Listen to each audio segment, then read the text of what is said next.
Everyone stared when I finally spoke up at work.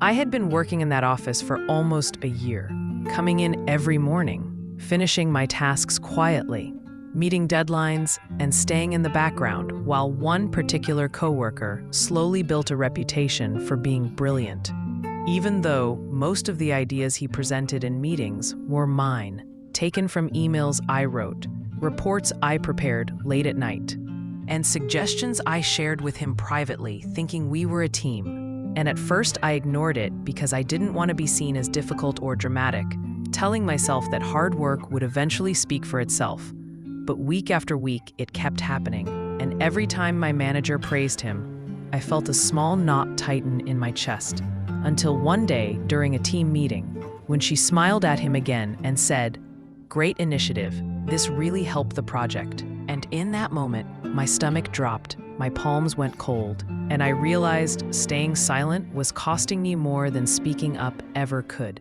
So I slowly raised my hand, shocking everyone in the room because I had never interrupted a meeting before.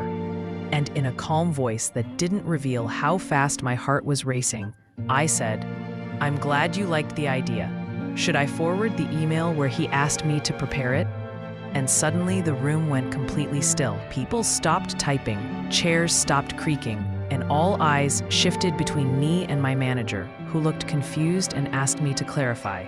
So I opened my laptop, pulled up the email thread, scrolled carefully, and turned the screen toward her, showing the date, the instructions, and my name clearly written there. While my coworker's confident smile slowly disappeared, his face tightening, as he tried to laugh it off by saying we had worked on it together. But without raising my voice or sounding angry, I replied that he hadn't even been in the office that day. And you could feel the tension thicken as my manager thanked me for clarifying and moved on with the meeting.